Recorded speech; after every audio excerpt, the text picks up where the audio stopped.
Чому у тебе виникло рішення створити цей курс? Воно виникло насправді дуже давно. Звернути увагу на музичність. Мій фідбек відштовхується від термінології, яка є в музичності. І я зіштовхнувся з тим, що багато керівників не знають про це.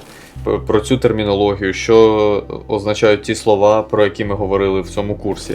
І так складається, що я щоразу приїжджаю в одне те саме місце, і я приїжджаю, і замість того, щоб нам рухатись кудись далі, це моє очікування, я розумію, але все ж ми стоїмо і знову повторюємо той матеріал, який я давав минулого року. А як ми знаємо, що вся суть в деталях, я почав це помічати в своєму танці. І в танці інших. Це допомогло не тільки мені стати свідомішим танцівником, а й щитувати те, що мені хочуть сказати танцем. Я почав розуміти інших танцівників краще, і коли я дивився за їхнім танцем, я краще розумів музику, яку я думав, що я розумів.